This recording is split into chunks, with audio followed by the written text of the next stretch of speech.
सियालकोट के दो होनहार भाई जाबर अली और बाबर अली ने बगैर किसी दरख्त को काटे एग्रीकल्चरल वेस्ट से स्मोक फ्री कोयला बनाने का हैरान कुन मंसूबा मुतारिफ करवा दिया है। ये हैरत अंगेज कोयला कैसे तैयार किया गया और मुस्तकबिल में ये कितना कारआमद हो सकता है, आइए इसकी तफसीलात जानते हैं। उर्दू पॉइंट की वीडियोस देखने के लिए हमारा चैनल सब्सक्राइब कीजिए और बेल के आइकन पर क्लिक कीजिए ताकि आप हमारी तमाम आने वाली वीडियो से बाखबर रह सकें। अस्सलाम वालेकुम, उर्दू पॉइंट के साथ मैं हूं अब्दुल्ला खान। नाजरीन, इस वक्त मैं मौजूद हूं शहर इकबाल सियालकोट, जहां आपकी मुलाकात दो एंटरप्रेन्योर भाइयों से करवाएंगे जिनमें इनका नाम है जाबिर अली और ये हैं बाबर अली। ये छोटे हैं और ये बड़े। ये रोज़गार के सिलसिले में बैरून मुल्क गए थे और जहाँ ये होटल रेस्टोरेंट्स का काम करते थे और एक अच्छा रोज़गार कमा रहे थे। लेकिन जैसे ही कोविड आया और उसके बाद लॉकडाउन लगा, इनका रोज़गार जो है वो डिस्टर्ब हो गया। जब पाकिस्तान में भी सारी चीज़ें बंद थीं तो इनके पास कोई ऑप्शन नहीं था कि क्या काम करें। एटलीस्ट फिर इन्होंने एक इनिशिएटिव लिया कि वहाँ जो होटल्स के अंदर कोयले यूज़ होते थे वो बिना किसी दरख्त को काटे बनाए जाते थे और एग्रीकल्चरल वेस्ट से बनाए जाते थे। तो यही काम इन्होंने अपनी घर के छत पर किया। इनसे जानते हैं इन्हीं कहानी के सब काम कैसे किया। सबसे पहले आपको मुबारक हो कि आपने एक नया आइडिया पाकिस्तान में इंट्रोड्यूस करवाया है, बिना किसी दरख्त को काटे एग्रीकल्चरल वेस्ट से कोयला बनाना जो स्मोक फ्री है और हाथ भी काले नहीं करता। इसका आइडिया कैसे आया और कब से कर रहे हैं और किन किन प्रोसेस से ये गुजरता है, थोड़ा एक्सप्लेन करिएगा। असल में मैं थाईलैंड में जब था, ये हम काम करते थे रेस्टोरेंट के हवाले से, तो वहाँ पे ये कोयला आमतौर पे यूज़ होता है और तब तो इस पे इतना नोटिस नहीं थे करते। ये स्मोक फ्री भी होता है वहाँ पे भी, ये सारा सिलसिला जो भी आप बता रहे हैं सही है। जब मैं पाकिस्तान में कोविड की वजह से वापस आए, यहाँ पे लॉकडाउन था और ऑब्वियसली कोई बाहर को काम का भी कोई सिलसिला नहीं था, तो घर पे रहते थे। एक दो दफ़ा हमने बारबेक्यू का सिलसिला किया यहाँ पे।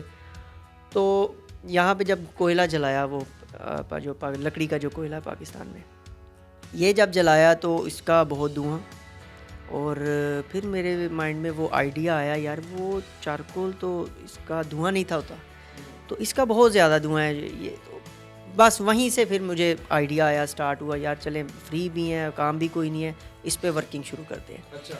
हाँ जी। तो फिर मैंने एक छोटा सा बस यहाँ पे इसी कमरे में ये ग्राइंडर रखा छोटा सा, उस पर थोड़ा सा वर्किंग करना शुरू कर दी। तकरीबन बहुत सारे एक्सपेरिमेंट्स मैंने किए, सही भी हुए, किसी में बहुत सारे मुख्तलिफ ख़राब हो जाता था, फिर करते थे, फिर लाते थे, तो ये चलता रहा तकरीबन 1-1.5 साल तक ये सिलसिला चलता रहा। एक्सपेरिमेंट करते रहे और घर की छत को आपने यूज़ किया। बिल्कुल।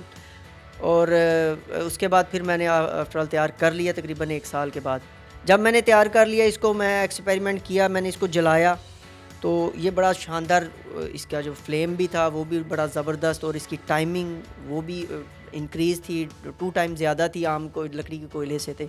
जी बिल्कुल। तो मैंने फिर भाई से शेयर किया, इन्होंने बड़ा ज़बरदस्त इसको सीरियस लिया और हमने फिर मशीन पे काम करना शुरू कर दिया। जब इसने तैयार तो कर लिया तो उतनी देर में मैं भी आ चुका था, मैं मुझसे तकरीबन 1 साल पहले ही आया था। तो जब मैं आया हूँ कोविड की वजह से वापस, तो आके ना मैंने देखा भाई ने ऊपर को लैब शैब बनाई हुई है, एक्सपेरिमेंट्स कर रहा है, तो हाथ काले, एक रूम काला, छत काला सारा। तो मैं बड़ा परेशान था, मैंने यार ये क्या कर रहे हो, तुम क्या करते रहते हो? कहते यार मैं इंशाल्लाह एज़ सुन एज़ पॉसिबल आपको एक गुड न्यूज़ दूंगा कि मैंने एक जो ना चारकोल तैयार कर लिया ऐसा कि जो वहाँ पे हम यूज़ करते थे तो वो स्मोकलेस था। मतलब कि स्मोकलेस से मुराद के 80% लेस दैन अदर चारकोल को 20% इसका सिर्फ जो है ना वो स्मोक है। तो मैंने बड़ा खुश हुआ, मैंने कहा यार भाई ने बड़ा अच्छा काम किया है। तो पर अब ये परेशान था कि हमारे लिए जो सबसे बड़ा चैलेंज था वो ये था कि अब इसको शेप कैसे दी जाए। चारकोल तो तैयार हो गया, इसने हाथ से मैनुअल उसको बना के चेक भी कर लिया काफ़ी दफ़ा। तो फिर जो ये चीज़ थी कि इसको इस शेप में कैसे लाना है, कैसे मतलब कि इसको एक कोयले की शेप हम दें। ये बड़ी एक खूबसूरत शेप है जी बिल्कुल। इस तरह की हमने 3-4 शेप्स इसको दी हैं, ठीक है। तो उसमें फिर ये चैलेंजिंग वाली बात ही हमारे लिए। तो फिर हमने मार्केट से कुछ ऐसी मशीनें परचेज़ की जो इसको बना सकती थी।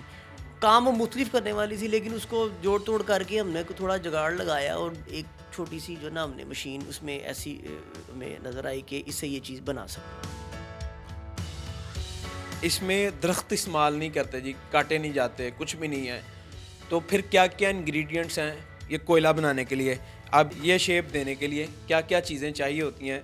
इसमें जो है जितनी भी एग्रीकल्चरल वेस्ट, इसको ओवरऑल हम कहते हैं एग्रीकल्चरल वेस्ट, इसमें हम रॉ मटेरियल जो है ये आ जाता है, गंदम का हस्क होता है, चावल का हस्क, इसको उर्दू में कहते हैं कुटल भी कहते हैं। तो भी कहते हैं इसको, मैंने सुना है हक टाइप हक भी कहते हैं इसको।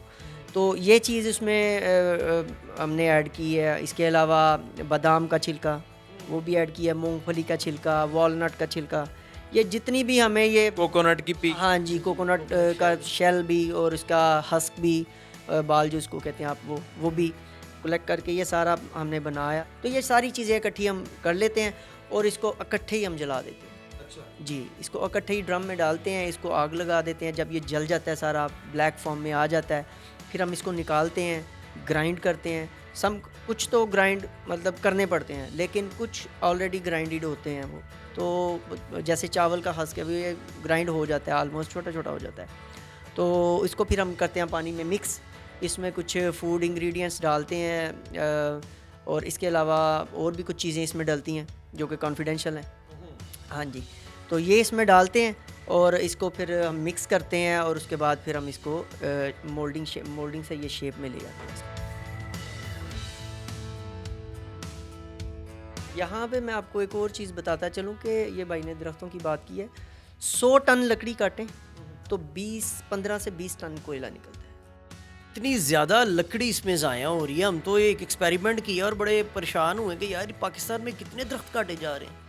तो हम चाह रहे हैं कि पाकिस्तान को मतलब कि कितना मुफीद काम है ये, पाकिस्तान के हवाले से हम इसको एक्सपोर्ट भी कर सकते हैं। लेकिन फ़र्स्ट ऑफ ऑल पाकिस्तान को फ़ायदा पहुँचाना चाह रहे हैं कि पाकिस्तान के जंगलात को बचाया जाए, ऐसी मतलब चीज़ों से कोयला तैयार किया जाए कि पाकिस्तान के दरख्त बचें। इसकी पोल्यूशन भी बहुत ज़्यादा कम होती है, स्मोक जिसकी वजह से नहीं बन पाती। बिल्कुल ऐसा ही है, इसकी पोल्यूशन उससे तकरीबन 80% कम है और तकरीबन 2 से 3 गुना जो है ना इसका टाइम ड्यूरेशन इसका ज़्यादा है उससे आम कोयले। एक तो ये शेप थी जिसमें हेक्सागोन शेप कहते हैं। हेक्सागोन, और कौन कौन सी शेप्स हैं आपके पास? इसके अलावा फ्लावर शेप है, ठीक है। अभी तक तो हमने ये 2 शेप्स बनाई है। राउंड शेप है 3, और एक इसके अंदर होल भी होता है, वो भी हम बना रहे हैं ताकि वो ज़रा जलने में अच्छा रहता है। कोई बंदा इसका बिजनेस शुरू करना चाहता है तो वो कैसे कर सकता है? आपने चीज़ें तो कॉन्फिडेंशियल में कर दी हैं। बिल्कुल, जो करना चाहता है वो हमसे रब्ता करे, हम उसको सारा बताएंगे भी और उनको सारा गाइड भी करेंगे ताकि ज़्यादा से ज़्यादा ये अवेयरनेस, इस चीज़ की ज़्यादा से ज़्यादा अवेयरनेस हो। हमारे पाकिस्तान में जो गैस का बहरान आ रहा है, ये इससे हम कम से कम जो है ना वो इसको कर सकें। सियालकोट के अंदर जितने भी बारबेक्यू वाले हैं, आपने किसी को ये दे के देखे हैं कि वो इसको यूज़ करे और बताए कि क्या रिजल्ट्स हैं? जी बिल्कुल, हमने 4-5 बंदों को जो ना वो दी हैं ये, और उन्होंने जब इसका एक्सपेरिमेंट किया है वो बड़े खुश हुए हैं कि यार इसका दूसरे कोयले से बहुत ज़बरदस्त, इसका जो ना वो टाइम पीरियड बहुत ज़्यादा है, ठीक है, और हीट बहुत इसकी अच्छी है आम कोयले से ज़्यादा है, ठीक है। तो बड़ा अच्छा रिस्पॉन्स मिला है। तो हम अब चाह रहे हैं कि इसको as soon as possible market में लॉन्च करें। जनाब, फिजिबिलिटी थोड़ी सी रिपोर्ट बता दें, यानी अगर दूसरे कोयले को 1 किलो फ़र्ज़ करें, वो कितने का मिलता है और वो तैयार कितने पैसे में होता है, ये कितने पैसे में तैयार होता है और ये मार्केट में फिर किस तरीके से बिकेगा? ये हमें कास्ट करता है तकरीबन 30 से 35 रुपए में, ये तकरीबन घर में यहाँ पे कास्ट करता है। और अगर आप इसको 100 रुपये या 80 रुपये हमने बेचें, इसको 80 रुपीज़ जो है वो इसका डिज़ाइन जो है हमने इसको सेलेक्ट किया है, तकरीबन 80 रुपीज़ में हम इसको। में ये 20-30 रुपये आम कोयले से ज़्यादा लोगों को सस्ता पड़ेगा। मैं यकीन करें आपके आइडिया की बड़ी कदर करता हूँ, जिस तरीके से आपने इसको बनाया, मेहनत की और एक नई चीज़ निकाली। जितने भी लोग देख रहे हैं उन सबको क्या मैसेज देना चाहेंगे आप?